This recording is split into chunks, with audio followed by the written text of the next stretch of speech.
Asteris selamat datang di Beetle Channel, semoga kita bahagia. Jangan lupa subscribe, like, komen dan share agar channel ini semakin berkembang. Terima kasih. Bab 1628. Para ahli akan tahu apakah pihak lain memiliki keterampilan. Keduanya saling memandang dan tatapan mereka memicu percikan di udara. Hah! Keduanya membuka mulut mereka pada saat yang sama dan berteriak. Volumenya tidak tinggi, tetapi terdengar seperti guntur di telinga manusia. Pada saat ini, karena mereka akan lepas landas, keduanya sangat besar.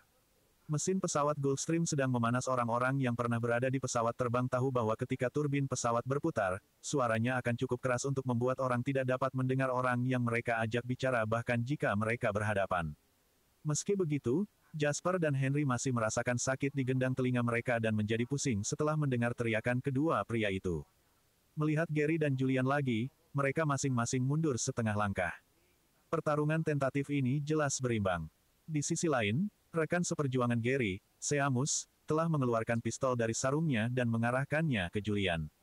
Dia berkata dengan dingin, "Kamu telah mengancam keselamatan orang yang menjadi target. Tolong segera mundur 3 meter, jika tidak, aku akan segera menembakmu." Tatapan pembunuh di mata Julian meledak. "Cukup." Jasper melambaikan tangannya. Tidak apa-apa bagi mereka untuk menguji satu sama lain, tetapi jika mereka benar-benar bertarung, itu tidak pantas. "Julian adalah temanku." Jasper berjalan mendekat dan menarik Julian ke sisinya.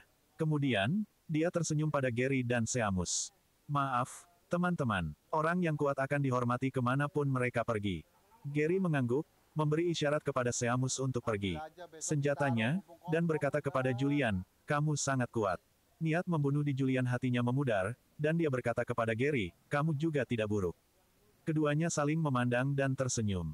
Bisa dikatakan bahwa mereka sudah memiliki pemahaman awal satu sama lain. Ayo naik pesawat," kata Jasper. "Tolong siapkan mental." Saat menaiki pesawat, Henry tiba-tiba menyeringai pada Jasper. "Apa?" Jasper bingung. "Kau akan segera tahu." Henry tertawa terbahak-bahak. Kemudian, Jasper melihat betapa ketatnya Departemen Dinas Rahasia Tertinggi itu. Begitu Gary dan Seamus naik ke pesawat, mereka segera mencari dan memindai seluruh kapal. Henry menunjuk instrumen di tangan Seamus dan berkata, "Apakah Anda melihat itu? Teknologi militer setidaknya 10 tahun di depan teknologi sipil. Tidak ada bug yang bisa lolos dari radarnya. Ini sangat luar biasa." Setelah itu, anggota. Kemudian, mereka akan meminta otorisasi tertinggi atas elektronik pesawat untuk memastikan keselamatan selama penerbangan. Jasper memandang Seamus dan Gary yang sedang sibuk dengan urusan mereka dan tiba-tiba bertanya, "Teman-teman, bolehkah saya bertanya apakah Anda memiliki pengaturan setelah Anda keluar?" Gary membeku sejenak dan menjawab, "Akan ada departemen khusus yang akan memfasilitasi kita untuk berganti pekerjaan, biasanya di gigs keamanan lokal. Jika kita tidak mau, kita juga dapat menerima kompensasi pensiun untuk pulang dan melakukan pekerjaan lain. Bisnis. Beberapa bos besar akan menemukan saluran untuk merekrut personel yang diberhentikan untuk melindungi diri mereka sendiri, tetapi ini bukan sesuatu yang bisa diakses orang biasa bahkan jika mereka punya uang. Mereka perlu mendapatkan persetujuan dan mereka hanya bisa mendapatkan maksimal 2 orang yang ditugaskan untuk setiap rumah tangga. Keluargaku punya 6, kata Henry dengan bangga. Jasper, apakah kamu ingin merekrut mereka? Julian menoleh untuk menatap lurus ke arah Jasper. Jasper tersenyum pahit. Pikirkanlah ketika aku memiliki kesempatan. Saya tidak akan memikirkannya sekarang, tetapi mungkin di masa depan. Bab 1629. Pekerjaan Gary dan Seamus begitu teliti hingga hampir membosankan. Mereka tidak akan mengabaikan sudut atau detail apapun. Selama mereka merasa bahwa suatu area mencurigakan, mereka akan memeriksa dan mengauditnya setidaknya 3 kali, dan setelah menilai tingkat risiko, mereka kemudian akan mempertimbangkan apakah akan menanggapinya. Misalnya, kopilot tim terbang, yang menghabiskan ratusan ribu dolar sebulan untuk Jasper, minum alkohol hari ini. Sebenarnya, Jasper tidak menyalahkannya untuk ini. Lagi pula, sebagian besar waktu, dia akan menggunakan pesawatnya secara ad hoc. Orang-orang juga memiliki kehidupan dan interaksi sosial mereka sendiri. Minum alkohol tidak bisa dihindari. Namun, ini tidak bisa dimaafkan untuk Gary dan Seamus. "Pak Line, kami telah memeriksa identitas kopilot. Dia memiliki 15 tahun pengalaman terbang dengan lebih dari 8.000 jam terbang dan hubungan sosialnya sederhana. Menurut penilaian kami, dia adalah orang yang aman, tetapi dia minum alkohol, jadi dia tidak diizinkan menerbangkan pesawat." Gary berkata kepada Jasper dengan cermat. Pada saat ini, Kapten tidak bisa tidak menyela, tapi pesawat Gulfstream harus dikemudikan oleh 2 orang. Kita tidak bisa menunda jadwal. Jasper mengerutkan kening. Gary berkata dengan tenang, tidak apa-apa, Seamus bisa menjadi kopilot. Sebagai pilot jet tempur yang sah, Seamus tidak asing dengan berbagai pesawat penerbangan sipil. Meskipun ini adalah pertama kalinya dia mengendarai pesawat Gulfstream, pesawat bisnis swasta terkemuka ini memiliki otomatisasi tingkat tinggi.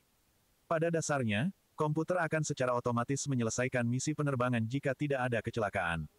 Di samping itu, mereka masih memiliki kapten, jadi ini tidak masalah. Iya, lepas landas segera setelah Anda selesai dengan pengaturan. Jasper melirik waktu. Saat itu pukul 2 pagi dan Henry sudah tertidur lelap. Karena itu, dia juga tidak punya waktu untuk buang-buang waktu di sini. Di bawah mata kapten yang curiga, Seamus yang tanpa ekspresi memasuki kokpit. Jasper tidak tahu apa yang terjadi di kokpit, tetapi seluruh penerbangan lancar dan stabil. Pada saat pesawat mendarat di Bandara Handel di ibu kota timur Sunrise Land, itu sudah jam setengah 6 pagi. Jasper membuka matanya dan melihat matahari pagi memercikkan sinar matahari pertama dari cakrawala. Itu menyinari landasan bandara yang datar dan lebar, membuatnya tampak seperti mimpi. Jasper menguap dan bangun. Keuntungan dari jet bisnis pribadi adalah Anda dapat memperlakukannya sepenuhnya sebagai rumah kedua Anda. Ada tempat tidur dan kamar mandi untuk mandi, dan mereka juga bisa menonton film atau mandi kapanpun mereka mau. Setelah mandi, Jasper turun dari pesawat bersama Henry, yang menguap tanpa henti. Gary, Seamus, dan Julian yang energi mengikuti. Kemana kita akan pergi? Tanya Henry. Ayo kita langsung ke Bank Sentral, kata Jasper tegas. Adele mencoba beberapa kali membujuknya untuk tidak pergi ke Sunrise Land sendiri, dan para petinggi juga mengirim 2 personel layanan rahasia untuk melindunginya. Jasper bukan orang bodoh, jadi bagaimana mungkin dia tidak melihat bahaya dari perjalanan ini. Orang-orang di Sunrise Land tidak pernah berjanji untuk menjadi pria yang jujur. Jasper baru saja memotong aorta mereka dan sekarang, dia datang kepada mereka ketika mereka ingin mengulitinya hidup-hidup untuk membalas dendam. Secara alami, mereka harus segera menyelesaikan bisnis mereka dan keluar dari tempat yang penuh bahaya ini. Saat Jasper masuk ke mobil, dia menerima telepon dari Adele. Apakah Anda tiba di ibu kota timur? Tanya Adele. Bab 1630. Iya, kita sedang dalam perjalanan ke Bank Sentral Sunrise sekarang. Jika berjalan lancar, saya bisa kembali malam ini setelah saya langsung melunasi dan membebaskan hipotek, kata Jasper. Itu tidak akan berjalan begitu lancar. Meskipun Anda telah memalsukan identitas untuk memasuki negara itu, Anda harus menunjukkan identitas asli Anda ketika Anda pergi ke Bank Sentral untuk membatalkan hipotek. Pada saat itu, Anda tidak akan bisa bersembunyi. Petinggi Sunrise Land akan segera tahu bahwa Anda sudah berada di ibu kota timur. Saya telah mengirim pesan teks ke ponsel Anda. Anda dapat menghubungi nomor pada pesan teks jika Anda dalam keadaan darurat. Mereka akan menemukan cara untuk membantu Anda. Jasper terkejut, apakah Anda memiliki mata-mata di ibu kota timur?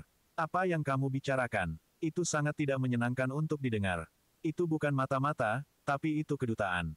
Jasper terkejut sejenak dan kemudian merasa lega. Dia tersenyum dan berkata, dengan ini, saya bahkan berani menerobos masuk ke gedung parlemen di Sunrise Land. Setelah mengobrol dengan Adele sebentar, Jasper menutup telepon. Pada saat ini, mobil telah tiba di depan kantor pusat Bank Sentral. Jasper keluar dari mobil dan melihat orang-orang masuk dan keluar dari Bank Sentral. Mereka semua menekan kesedihan dan kesedihan di bawah ekspresi tenang mereka. Bank Sentral, tidak seperti bank komersial, tidak memiliki bisnis komersial, jadi sangat sedikit orang biasa yang datang ke sini. Yang di sini adalah staf bank sentral atau staf dari bank komersial lain atau departemen keuangan yang ada di sini untuk urusan bisnis. Orang-orang ini akan menjadi yang paling sensitif terhadap longsoran nilai tukar dolar matahari yang baru saja terjadi.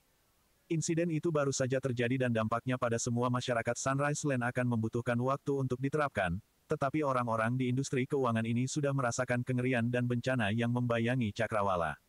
Jasper dan Henry memasuki kantor pusat bank sentral saat mereka mengobrol. Kondisi mental mereka sangat tajam. Kontras dengan penduduk Sunrise Land di sekitar mereka. Halo, Tuan, apakah Anda di sini untuk seseorang, tugas, atau mungkin rapat? Di meja depan, seorang anggota staf wanita cantik dan berkulit putih bertanya dengan sopan sambil tersenyum. Untuk suatu urusan. Di sini untuk pelunasan dan pembatalan hipotek saya, Jasper berkata. Oke, kantor prosedur gadai ada di lantai 37. Anda dapat menyelesaikan masalah Anda di sana. Staf wanita masih sangat sopan. Namun, Saya membutuhkan Anda dan orang-orang yang juga masuk bersama Anda untuk menunjukkan ide Anda. Kami perlu mendaftarkan informasi Anda. Jasper merenung sebelum mengeluarkan paspor aslinya dari tas kerja yang dibawanya. Karena dia berada di bank sentral, tidak perlu ditutup-tutupi. Bagaimanapun, dia harus menunjukkan identitasnya ketika dia melanjutkan prosesnya nanti. Staf wanita pertama-tama mendaftarkan informasi Henry dan gengnya. Semuanya normal dan ketika dia akhirnya menerima paspor Jasper, ekspresinya membeku ketika dia memasukkan informasinya ke komputer. Dia melirik ke komputer, lalu ke Jasper. Setelah itu, dia berbicara dengan gugup, "Tuan lain dari Summerland, maaf, level Anda relatif tinggi. Harap tunggu sebentar, manajer resepsi khusus akan segera datang kepada Anda." Ketika meja depan memasukkan informasi Jasper ke komputer, dalam 1 menit, Presiden Bank Sentral Vernon telah menerima berita itu. "Pang dari kepalanya," kata Vernon muram. "Tuan, kekayaan negeri matahari terbit tidak boleh diambil begitu saja oleh pria dari Summerland ini," kata orang yang datang untuk melaporkan hal ini kepada Vernon dengan marah. "Kamu harus pergi dan menerimanya." Singkatnya, dia tidak diizinkan untuk melanjutkan pelepasan hipotek, apalagi membiarkan dia mengambil emas itu dengan mudah. Perintah Vernon. "Ya, jangan khawatir, Pak, saya akan mengurus masalah ini dengan baik." Orang yang bertanggung jawab berkata dengan seringai jahat di wajahnya. Bersambung, terima kasih telah menyaksikan dan mendukung channel ini.